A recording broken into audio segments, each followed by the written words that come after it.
Hi kids! Have a good day to you. By the way, I am Teacher Omil Kharjisa Lumabaw. You may call me Teacher Omil. So, our subject for today is good manners and right conduct for grade 3. So, before we start to our lesson for today, we will do the prayer first.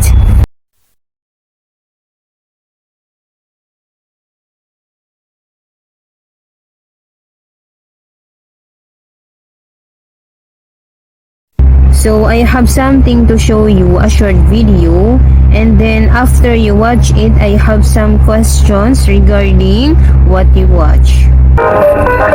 Sweep or mop the floor. Set the table. Wash the dishes. Take out the trash. Answer the phone or the door.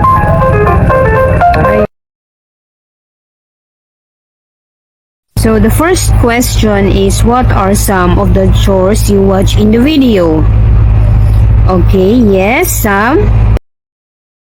Okay, very good. Sweep the floor. What else? Yes, Joanne. Okay, very good. Take out the trash. So the second question is, which chore in the video do you think is the most important and why? Okay, very good. Take out the trash. Why? Because it keeps our homes healthy, and trash can help germs and bacteria, making our homes smelly and unhealthy.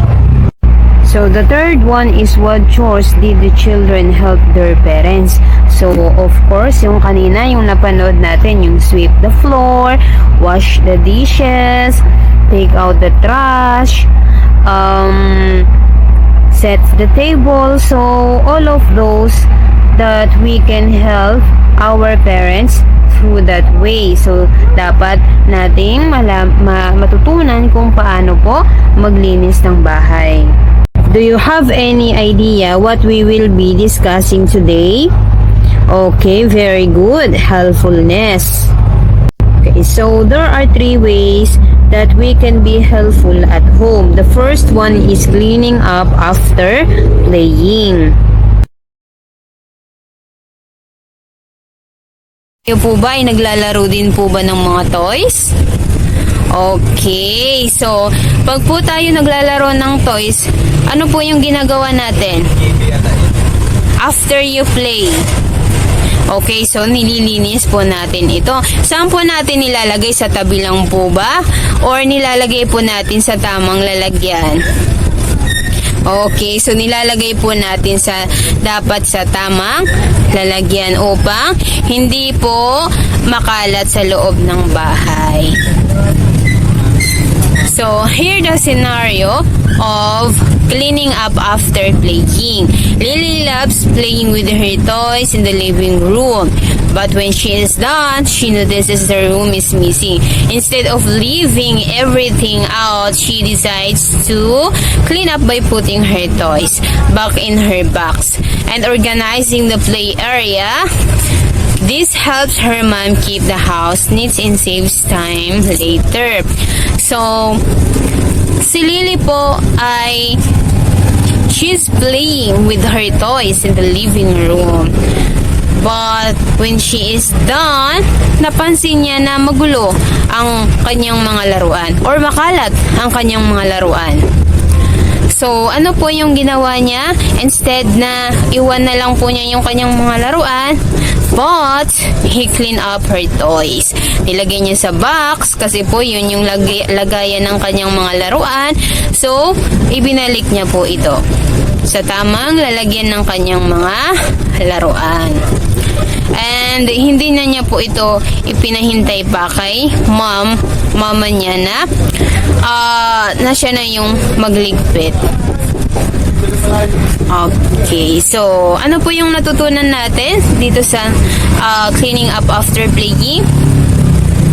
Okay, very good. So, dapat iligpit natin yung mga laruan natin after you play. Okay, pangalawa is helping with the dishes. Sino yung tumutulong dito sa kanilang mga magulang ng paghuhugas ng plates, ng pinggan. Okay, very good. So, dapat lagi natin tinutulungan ng ating mga magulang sa paghuhugas ng pinggan.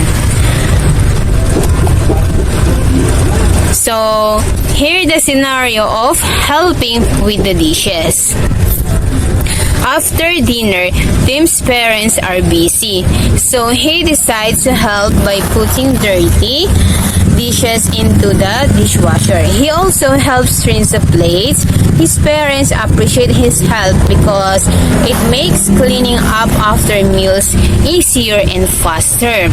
So, si Tim's po dahil busy ang kanyang mga magulang, after po nila kumain, ay niligpit po niya ang kanilang mga plato sa dirty dishes. So, siya na po yung nagkusang maghugas ng plato. So, ang kanilang mga magulang is na-appreciate niya si Tim's dahil siya ay hinugasan niya ang kanilang mga plato. So, that's the good one attitude of being a child. So, dapat after natin kumain, ito ay lilinisin po natin. Hindi po natin siya papabayaan dapat sa table or sa hugasan ng pinggan. So, dapat huhugasan po natin yung ating plato after we eat.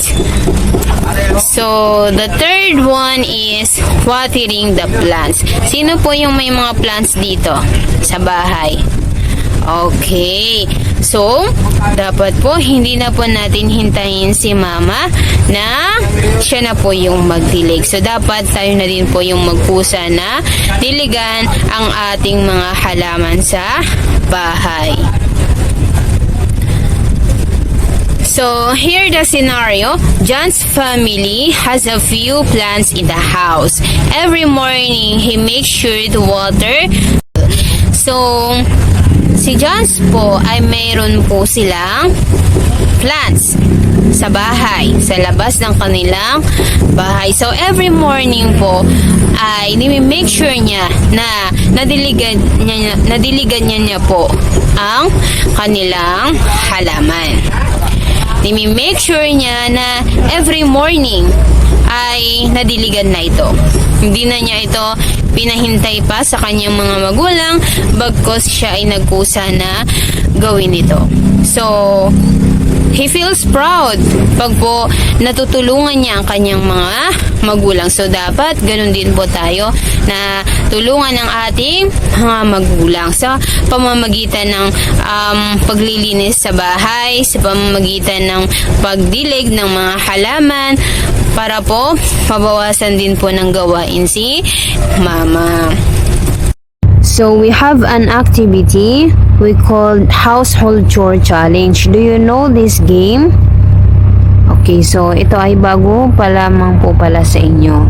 Is to from a variety of household tasks can realistically do at home. This can include clean the bed, organizing toys or books, washing dishes, taking out the trash, cleaning a specific area. For example, kitchen table or yung living room. Ayan, magwawalis tayo. So, dito po ay pipili po kayo at least 2 po na gagawin ninyo po sa loob ng bahay. For example, yung clean the bed, lilinisin po natin yung sa higaan po natin.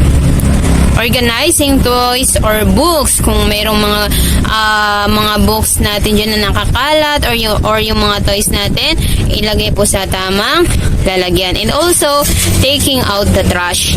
So, kung may mga basura po tayo sa loob ng bahay, ay ilagay po sa tamang basurahan.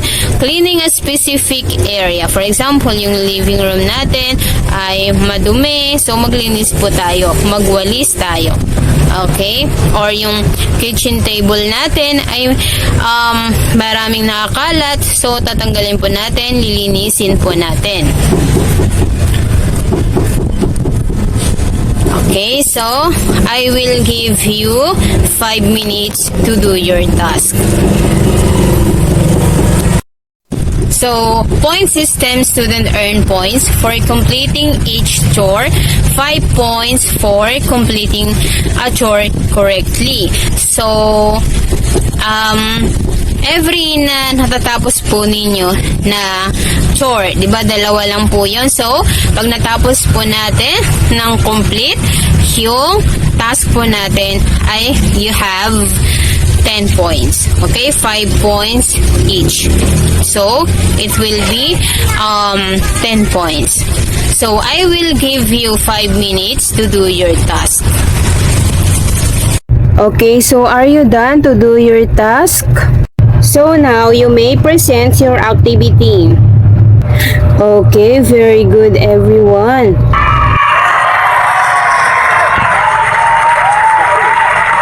So now let's do your quiz. Prepare your quiz notebook.